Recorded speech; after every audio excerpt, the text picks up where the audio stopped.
21 আইন। বাংলাদেশে ফাঁসির সাজা প্রাক্তন প্রধানমন্ত্রী শেখ হাসিনার, ফাঁসির সাজা প্রাক্তন স্বরাষ্ট্রমন্ত্রী আসাদুজ্জামান খানকে। আর এই মুহূর্তে আমাদের সঙ্গে সরাসরি জি24 ঘন্টায় হাসিনার ডেপুটি আমাদের সঙ্গে রয়েছেন বাংলাদেশের প্রাক্তন স্বরাষ্ট্রমন্ত্রী আসাদুজ্জামান খান। খান সাহেব, স্বাগত জি24 ঘন্টায়। এবং প্রথমেই যেটা আপনার কাছে জানতে চাইবো যে এই যে ঢাকা ট্রাইব্যুনালের রায়, প্রাক্তন প্রধানমন্ত্রী হাসিনা এবং আপনার মৃত্যুদণ্ডের সাজা, কি মনে করছেন? এটা কি আদালতের রায় নাকি ইউনূসের চিত্রনাট্য? দেখুন, আপনি কিন্তু নিজেই বলে দিয়েছেন এই রায়টা কি আদালতের না ইউনূসের। এই রায়টা ইউনূসের। ইউনূস কিন্তু আজকের থেকে এটা ষড়যন্ত্রটা শুরু করে নাই। তিনি আপনি দেখেন ক্ষমতা লাভের পরেই সে কিন্তু নিউ ইয়র্ক গিয়েছেন। নিউ ইয়র্ক যেয়ে তিনি স্পষ্টভাবে সাংবাদিকদের সামনে এসে বলেছেন যে এটা একটা মেটিকুলাস ডিজাইন, যেটা নাকি বছরের পর বছর তারা প্ল্যান করেছিলেন, করে তারপরে তারা মানে সফল হয়েছেন। এই সবকিছুই তার সাজানো ছিল এবং তার পিছনেও আরো কিছু শক্তি ছিল, সেগুলো আপনারা ধীরে ধীরে জানতে পারবেন কিংবা জেনেছেন। এই যে কোর্টটা, এইটা কোর্টটা একটা আমি বলবো, আমরা এই কোর্ট বানিয়ে তৈরি করেছিলাম যুদ্ধ অপরাধীদের বিচারের জন্য, যারা গণহত্যা করেছিল, যারা যুদ্ধের সময়, যুদ্ধটা কার সঙ্গে ছিল? পাকিস্তান বাহিনীর সঙ্গে। এবং পাকিস্তান বাহিনীকে যারা সহযোগিতা করতো, এই জামাতে ইসলাম, এবং তারা আলবদর রাজাকার বাহিনী তৈরি করে পাকিস্তানি সৈন্যদের সঙ্গে একত্র হয়ে তারা কাজ করত। সেগুলো সবই আপনারা জানেন। আমাদের প্রশ্নটা হলো এইখানে যে আমরা, এই দেশে কোনো গণহত্যা হয়নি, এই দেশে কোনো যুদ্ধ হয়নি, তাহলে কেন এই কোর্ট? আমরা আরো একটু যদি ডিটেলে যাই, আমাদের মাননীয় প্রধানমন্ত্রীকে কিন্তু 19 বার এই দুর্বৃত্তরা হত্যা করার চেষ্টা করেছিল। তারা প্রত্যেকবারই মহান রাব্বুল আলামিনের করুণায় তিনি বেঁচে গিয়েছেন। আজকে আমরা যেই কোর্টটা দেখেছি, এই কোর্টের মানে আমি আগেই বলেছি, এখানে কোনো মানবতা বিরোধী কোনো কর্মকাণ্ড এখানে হয়নি। এখানে যেটা হয়েছে একটা চক্রান্ত হয়েছে, একটা ষড়যন্ত্র হয়েছে। এখানে মানে ছাত্রদের একটা আন্দোলন করছিল, তারা কোটা আন্দোলন, সেই কোটা তো মেনে নেওয়া হয়েছে, সরকার ভাবে বলে দেওয়া হয়েছে কোন আজ থেকে কোনো কোটা নাই। তারপরে আন্দোলন কেন? সেইটাই আপনারা যদি দেখেন যে আন্দোলনের পিছনে এই ছাত্রদের সামনে এনে পিছন দিয়ে কারা ছিল, আমরা অবশ্যই যারা মানে ছাত্র যারা মারা গিয়েছেন তাদের জন্য দুঃখ প্রকাশ করছি। কিন্তু এই আন্দোলনে তারাই বারবার বলেছে কখনো 600, কখনো 800, কখনো নানান ধরনের সংখ্যা।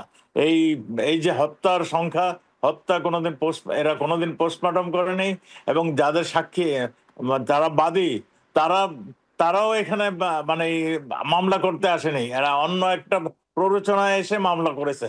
একটা দুটা মামলা না, হাজার হাজার মামলা, বাড়ি ছাড়া করেছে আমাদের নেতা কর্মীদের। এইটাকে মানবতা বিরোধী মানে কোর্ট বলা মানে মোটেই এই নয়, যুক্তিসঙ্গত নয়। এই কোর্ট মানে একটা লোক দেখানোর জন্য, শেখ হাসিনাকে মানে চিরতরে বিদায় দেওয়ার জন্য এই কোর্ট, মানে আওয়ামী লীগকে নিঃশেষ করে দেওয়ার জন্য, শেষ করে দেওয়ার জন্য এই কোর্টের এই রায়গুলো দেওয়া হচ্ছে। যতদিন শেখ হাসিনা বেঁচে থাকবে ততদিন বাংলাদেশের মানুষ, বাঙালিরা মাথা উঁচু করে হাঁটবে। সেই জন্যই এই কোর্ট, আমি আবারও বলতে চাই, যেই পাকিস্তানের বিরুদ্ধে আমরা যুদ্ধ করেছিলাম, যেই রাজাকার বাহিনী ফর্ম করছিল জামায়াত ইসলাম, তারাই আজকে বিভিন্নভাবে রাষ্ট্রীয় ক্ষমতায় রয়েছে। আপনারা দেখেছেন পাকিস্তানি সরকার এই 5ই আগস্টের পরে যখন ইউনূস ক্ষমতা বসলেন, তখন বললেন আমরা 71-এ প্রতিশোধ নিয়েছি। 71-এ কি হয়েছিল? 71-এ একটা স্বাধীনতা যুদ্ধ হয়েছিল, যেখানে 30 লক্ষ মানুষ শাহাদাত বরণ করেছিলেন, যেখানে 2.5 লক্ষ 2 লক্ষ মানুষ মা বোন ইজ্জত দিয়েছিলেন। আপনারা এক চুকনগর, আমি এটা বারবার এটা কথা বলি, চুকনগরে 3 দিনে 22,000 লোককে পাক সেনা হত্যা করেছিল। সেখানে হয়েছিল গণহত্যা। কোটি কোটি মানুষ, 1 কোটি মানুষ ভারতে এসে, বন্ধুপ্রতিম দেশ ভারতে এসে আশ্রয় নিয়েছিল।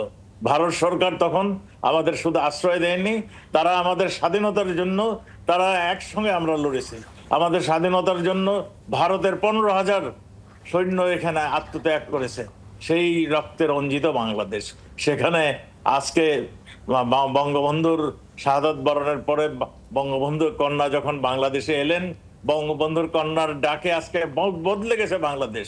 কোথা থেকে আমরা কোথায় চলে গেছি সেইগুলি পাকিস্তানের হয়তো মানে ভালো লাগছিল না, সেই জন্যই তার পুরানো মানে দোষও জামাত ইসলামকে আবার সঙ্গে নিয়ে এই ষড়যন্ত্রের কলা কৌশলগুলি তারা রপ্ত করে এবং এটা ইউনূসকে সামনে রেখে তারা এই ঘটনাগুলি ঘটিয়েছে। কাজেই এই কোর্ট তো সাজানো একটা কোর্ট, এই কোর্টে এই রায় হবে আপনারা নিশ্চয়ই লক্ষ্য করেছেন। এই কোর্টের প্রধান বিচারপতি যিনি ছিলেন, যিনি কোর্টের মানে মানে 3 জনের মধ্যে যিনি প্রধান ছিলেন, তিনি কিন্তু এই গত 15-20 দিন কোর্টে আসেননি, তিনি বসে বসে রায় লিখছিলেন আর কোর্টের শুনানি করতেন। যে 2 জনের মধ্যে একজন পালাক্রমে একজন করে আসতেন। আর এই কোর্ট সম্বন্ধে তাদেরই একজন মন্তব্য করেছেন এইটা তো মিডিয়া কোর্ট। কাজে আপনারা এটা মিডিয়া ট্রায়াল, এটা তো আপনারা সবই দেখেছেন, সবই শুনেছেন। কাজেই আমার প্রশ্ন আপনাদের কাছে, এই হাস্যকর জিনিস বাংলাদেশের মানুষ কোনোদিন সহ্য করবে না। বাংলাদেশ মানুষ ঘুরে দাঁড়াচ্ছে, বাংলাদেশ মানুষ আস্তে আস্তে এর প্রতিবাদ করছে এবং জানিয়ে দিবে যে বঙ্গবন্ধুর কন্যার ফাঁসি বাংলাদেশ বসে থাকবে না। তাহলে খান সাহেব, এখন আপনারা পরবর্তী পদক্ষেপ হিসেবে কি করবেন ভাবছেন? দেখুন, আমি পরবর্তী পদক্ষেপ, এদেশের মানুষ ঘুরে দাঁড়িয়েছে। এদেশের মানুষ যেটা করার, আমরা সবসময়, আওয়ামী লীগ এমনই একটি দল, সবসময় আমরা আন্দোলন করে সত্যের পথের থেকে এদেশের জনগণের স্বার্থ রক্ষার্থে, এদেশের জনগণের মানে উন্নয়নের জন্য আমরা কাজ করে আসছি। কাজেই এদেশের জনগণ এই কিছুদিনের মধ্যেই দেখবেন ঘুরে দাঁড়াবে, রুখে দাঁড়াবে এবং এই যারা নাকি এই ষড়যন্ত্র করছে তাদেরকেও উপযুক্ত ব্যবস্থা করবে। আমরা সেটাই সেই জন্যই আপনারা দেখছেন আস্তে আস্তে মিছিলের সংখ্যা বাড়ছে, আস্তে আস্তে মানুষ রাস্তায় নামছে, প্রতিবাদ করছে। এবং আজকে যে একটা অচল বাংলাদেশ হয়ে গেছে, যেখানে জুডিশিয়ারি সিস্টেম একদম শেষ, যেখানে মানে আমাদের প্রায় 30,000 নেতাকর্মী কারাগারে রয়েছে, এর মধ্যে 150 আমাদের এমপি, মন্ত্রী এবং নেতারা রয়েছেন, বড় নেতারা রয়েছেন। এগুলো সবগুলোই মানে আমাদের আওয়ামী লীগকে নিধন করার জন্য, এই স্বাধীনতার পক্ষের শক্তি যারা নাকি আমরা দেশ স্বাধীন করেছিলাম তাদেরকে নিধন করার জন্য এই প্রক্রিয়া। আমি আগেই বলেছি, এদেশের মানুষ ঘুরে দাঁড়িয়েছে। আওয়ামী লীগের নেতৃত্বে সবসময় আন্দোলনের মাধ্যমে আমরা সফল হয়েছি এবং ঘুরে দাঁড়িয়েছে। এবারও তাই আমরা হবে, আন্দোলন আরো জোরদার হবে। আমরা খুব শীঘ্রই আবারও মাননীয় প্রধানমন্ত্রী শেখ হাসিনা দেশে ফিরে যাবেন এবং তার নেতৃত্বে আবার দেশ মানে সুন্দর একটা পরিবেশ সৃষ্টি হবে, যেখানে আন্তর্জাতিক আদালতে আবেদন জানাবেন। আমাদের আন্তর্জাতিক আদালতে আবেদন জানানোর প্রক্রিয়া চলছে, সেগুলি চলছে। খান সাহেব, ভারত সরকারের কাছে কি আশা করেন, কি প্রত্যাশা?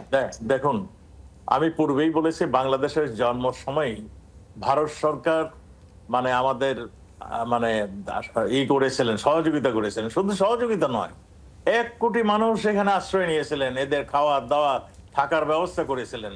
আমরা যারা মুক্তিযুদ্ধে আসছিলাম, আমাদের সব ধরনের সাপোর্ট তারা দিয়েছিলেন, আমাদের অস্ত্র দিয়ে, আমাদের ট্রেনিং দিয়ে তারা আমাদেরকে সহযোগিতা করেছিলেন। ভারত সরকার যখন দেখলো যে আমাদের মানে মুক্তির জন্য তাদের প্রয়োজন, তাদের সরাসরি যুদ্ধের প্রয়োজন, তারা সরাসরি যুদ্ধে এসেছেন। তারপরে আমি তো আগেই বলেছি, ভারত সরকার 15,000 সোলজার এখানে মানে শাহাদাত বরণ করেছেন, তাদের রক্ত ভেজা বাংলাদেশ।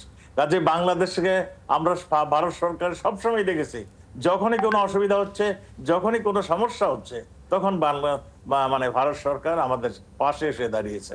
এবারও আমরা মনে করি সত্যের পথে, ন্যায়ের পথে মানে ভারত সরকার আমাদেরকে পাশে দাঁড়াবে, বলিষ্ঠ কণ্ঠে তারা বলবে যে এটা অন্যায় হচ্ছে।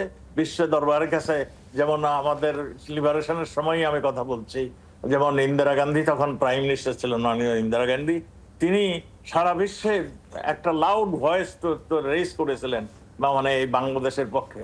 আমিও সেইটাই মানে আশা করি এবং আমরা মনে করি বাংলাদেশ সরকারের পক্ষে হয়ে, মানে বাংলাদেশের ন্যায়ের পক্ষে হয়ে যা আপনারা দেখছেন, এর মানে বিপরীতে অবশ্যই ভারত কথা বলবেন, ডিপ্লোম্যাটিক প্রেসার ক্রিয়েট করবেন, যাতে একটা সুস্থ ব্যবস্থা বাংলাদেশে আবার ফিরে আসতে পারে। খান সাহেব, একটা বিষয় একটু জানতে চাইবো যে এই যে একটা কোটা বিরোধী আন্দোলন শুরু হওয়া থেকে আজকে আন্তর্জাতিক অপরাধ ট্রাইব্যুনাল ফাঁসির সাজা শোনাচ্ছে, বাংলাদেশের এই পুরো ওলটপালট হয়ে যাওয়ার পিছনে কি কারণ মনে করছেন? আমি তো আগেই বলেছি, দেখুন যারা হেরে গিয়েছিল এই যুদ্ধে, পাকিস্তানের সরকার আপনার রিয়াকশনটা দেখেছিলেন। এই যখন নাকি ইউনূস প্রধান উপদেষ্টা ইউনূস যখন করলেন, নিউ ইয়র্ক গেলেন, তখনই বাংলাদেশ ভারত আর পাকিস্তান সরকার প্রধান বললেন তারা ৭১-এ প্রতিশোধ নিলেন। এটা স্পষ্টই বোঝা যায় যে এরা কারা, যারা নাকি আজকে স্বাধীনতার বিরোধী ছিল, এই জামাত, যারা নাকি পাকিস্তানের দোষর ছিল, তারাই ইনডিরেক্টলি আজকে ক্ষমতায় বসে গিয়েছে। এবং হিজবুত তাহরীর একটা নিষিদ্ধ সংগঠন, তার প্রধানরা আজকে দেশ চালাচ্ছে, তার প্রধান তাদেরকে পরিচয় করে দিচ্ছেন আমাদের মাননীয় উপদেষ্টা, যে মেটিকুলাস ডিজাইনের একজন তিনি প্রধান উপদেষ্টা ছিলেন। এই সবগুলো দিয়ে যদি আপনি বিশ্লেষণ করেন, এটাই প্রমাণিত হবে যে আমাদের যারা যুদ্ধের সময় ৭১-এর যারা আমাদের বিরোধিতা করেছিলেন, সেই জামাত, সেই মুসলিম লীগের এক অংশ, তারাই আজকে ক্ষমতায় আসছে, তারাই আজকে সেই প্রতিশোধ নেওয়ার জন্য সবকিছু করেছেন। আপনারা দেখেন ৩২ নম্বর বাড়িটা, বঙ্গবন্ধুর বাড়ি, এই বাড়ির থেকে স্বাধীনতার ঘোষণা হয়েছিল, এই বাড়িতে প্রথম বাংলাদেশের ফ্ল্যাগ উত্তোলন হয়েছিল, সেই বাড়িটাকে গুড়িয়ে দিয়েছে। বঙ্গবন্ধুর যেখানে মোরালটা ছিল, সেই মোরালটাকে তারা ভেঙে চুরচুর করে দিয়েছে। এতে কি প্রমাণ হয়? এটা আমাদের স্বাধীনতার ইচ্ছা, যে আমাদের যে অর্জন, সেটা তারা শেষ করে দিতে চায়। এবং স্বাধীনতাকেই বঙ্গবন্ধুর নেতৃত্বে যে স্বাধীন হয়েছিল, সেটাকেই তারা মেনে নিতে পারছে না এখনো। সেই রকমই একটা পরিবেশ সৃষ্টি হয়েছে।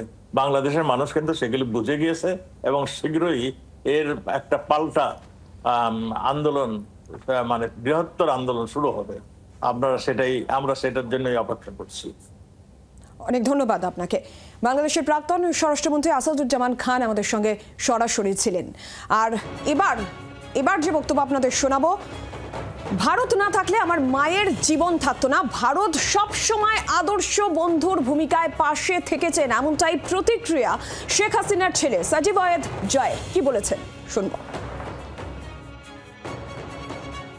If Muhammad Yunus was popular, then why would he not just have held an election, won election, and then run the country with legitimacy? He has held on to power for a year and a half because without holding an election, because he has absolutely zero popular support. The political party that the students formed, the NCP, in all the polling run in Bangladesh to date, within this government's term, they're polling at simply 2%. They've never gone above 2% popularity. So Yunus and the student party have almost no popularity. And that is why they've held on to power without an election. India has always been a good friend, and in the crisis, India has essentially saved my mother's life. If she hadn't left Bangladesh, the militants, they had planned on killing her. So I'm eternally grateful to Prime Minister Modi's government for saving my mother's life. বাংলার আওয়াজ, বাঙালির আবেগ, জি 24 ঘন্টা।